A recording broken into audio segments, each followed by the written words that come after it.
Comme j'ai pas l'habitude de l'exercice dans l'interview, c'est la première que je fais. Donc Ah bah voilà, il faut un début à tout, hein. tu m'excuseras, je vais éviter de faire des à tout bout de champ parce que ça c'est un Tu peu couperas si désagréable. longtemps. Tu me le dis, hein, si je fais 3 d'affilée, tu m'allumes. Voilà, d'accord. Donc Joël, bah, on résume un petit peu. Moi, j'ai écrit un livre sur la notion d'exposition. Et Mhm. puis il y a 2 semaines, je crois à peu près, j'ai eu la surprise de devoir acheter mon livre, sachant que dans mon livre, comme j'aborde assez peu la notion juridique, parce que c'est clairement pas ma spécialité, Mhm. j'avais fait des références vers tes écrits.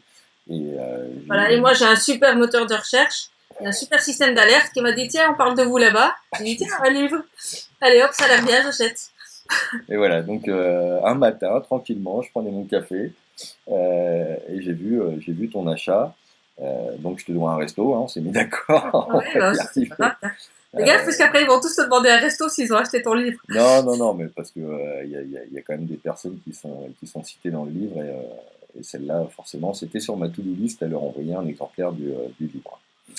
Donc t'en faisais partie et t'as été plus rapide que moi. Voilà, Effectivement, je me suis fait griller avec ton outil pas grave. Je choisis un resto italien. de repérage. Par rapport à ça, donc du coup, on a quand même pas mal échangé depuis. Mhm. Et effectivement, moi, comme toi d'ailleurs, on expose assez régulièrement. Moi, j'avais organisé aussi avec Vincent des expos et on s'est dit bah, tous les deux que ça pouvait être intéressant de discuter de la notion de... Des notions. Pardon? Des notions d'ailleurs Des notions, diverses. ouais, des questions et des notions qui tournent autour de l'aspect juridique, Ouais.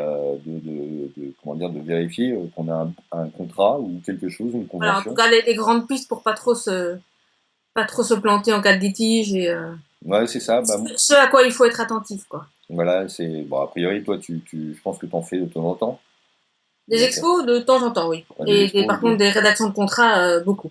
voilà, bah, voilà. Ça. Je pense que c'est un peu ton cœur de métier. Et Ouais. effectivement, la notion d'exposition rentre aussi en ligne de compte. Moi, je l'ai fait. Après, ça dépend des lieux. Je sais que je l'ai fait un petit peu. Je l'ai fait dernièrement. Je crois qu'on était quatre parties. Et effectivement, là, dont un hôtel de luxe. Donc Mhm. là, effectivement, il faut quelque chose qui soit hyper carré. Il vaut mieux parce que Pour sinon, pouvoir. voilà, c'est après que les litiges arrivent quand il y a on en reparlera après dans l'interview, mais Ouais, ouais, ouais. quand il y a tout Ah d'un bah, de coup toute un façon, litige à la fin qu'on n'a pas prévu, donc oui, oui, ou un problème avec, avec l'expo, des choses comme ça. Donc, bah, écoute, moi, j'ai noté une liste de questions. Donc, mhm. tu me dis jusqu'où tu peux y répondre pour tout le Voilà, ça monde. va être les grandes lignes quoi Voilà, bah pour oui, oui, de déjà toute façon. attirer l'attention des gens sur les dangers et les points à pas passer sous silence, disons. C'est ça. Sachant que, enfin, je sais pas pour les autres, mais clairement, moi, euh, c'est presque maintenant, ou depuis peu en tout cas, que je commence à faire attention à ces points-là. Alors j'ai eu du cul, hein, ça je le cache À pas. force de lire ma pro, c'est dit que ça Ouais, devient ouais, ça devient important. Et effectivement, il y a des cas où le contrat, il fait, même en 4-5 pages, hein, ça suffit oui, pour... mais c'est pas nécessaire d'avoir un truc de 30 pages. Hein. Non, non, ouais. Il faut juste que les points importants soient bien clairs parce que souvent, c'est pas enfin, voilà, l'exposant, le propriétaire des lieux et le photographe n'ont pas du tout la même vision des choses et ils s'en aperçoivent quand il y a un litige après ou voilà, c'est classique quoi. Alors, je te propose qu'on commence, et puis Je t'écoute. bah, Feu à volonté. à volonté, oula. Non, enfin, ça dépend.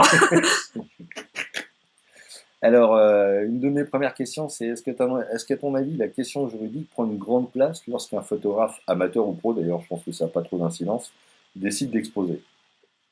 Alors ça ne, dans les faits non, mais ça devrait parce que justement selon par exemple qu'il est amateur ou pro, il va pas du tout pouvoir communiquer de la même manière. Ou en tout cas, il va pas du tout pouvoir vendre les tirages de la même manière. Hein, tu le sais comme moi qu'un auteur photographe ne peut vendre que des tirages numérotés signés dans une certaine limite, alors que s'il n'est pas auteur et qu'il est artisan, il peut vendre tous les tirages qu'il veut, limité ou pas limité, sur 30 ou sur plus. Et si par contre il est amateur, il peut vendre un tirage de manière occasionnelle. Le problème, c'est que s'il se met à communiquer de manière régulière sur ses expos multiples, sur le fait qu'il vend des tirages, voire à installer un petit caddie sur son site internet avec un paiement par PayPal, ben là, ça va plus du tout. Et dès le moment où le photographe se pose pas les questions en amont, eh ben, ce qui va arriver, c'est qu'il va partir tout feu tout flamme dans son expo, il va commencer à communiquer tous azimuts, et puis quand il aura, par chance pour lui, si ça arrive, plusieurs ventes, et qui va avoir éventuellement le fisc qui lui tape sur les doigts en lui disant attendez c'est quoi ces ventes systématiques, pour autant d'ailleurs qu'il les ait déclarées, à un moment ça va poser problème. Et s'il veut faire bien les choses et qu'il veut les déclarer, bah, peut-être qu'il faut qu'il s'inquiète de savoir comment il va les déclarer, sous quelle forme il peut les vendre, etc. Donc de fait, les gens généralement ils y pensent pas parce ils sont tout contents de pouvoir exposer. Parfois c'est la première expo, c'est génial. On invite toute la famille, les copains, et puis par chance il y a plein d'autres gens qui viennent, c'est super.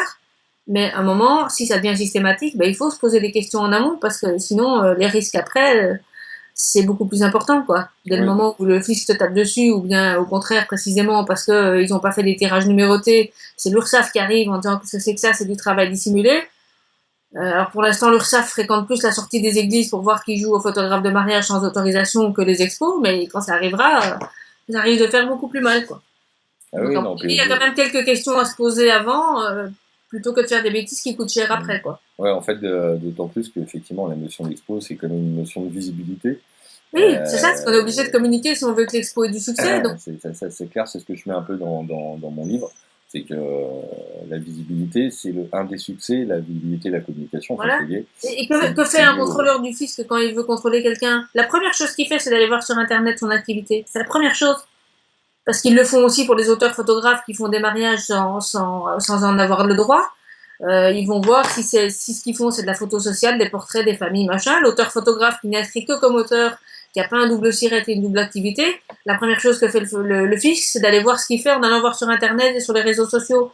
Donc forcément, si un amateur va exposer de tous les côtés et se félicite, soit j'ai encore vendu une toile, soit j'ai encore vendu enfin, un Oui, tirage, non, puis soit j'en maintenant, ai vendu un autre, c'est et d'autant d'ailleurs tout plus... ce que je dis vaut aussi pour les peintres et les sculpteurs, hein, c'est pareil. Ah oui, c'est tous les artistes, hein. Et Voilà, donc si les c'est gens sur d'autant les plus réseaux vrai sociaux maintenant, commencent à se réjouir qu'ils ont vendu des œuvres, et que derrière le contrôleur il dit attendez, vous avez vendu, d'après si j'en crois Facebook, vous avez vendu 10 tirages l'année dernière, ils sont où dans votre déclaration de revenus?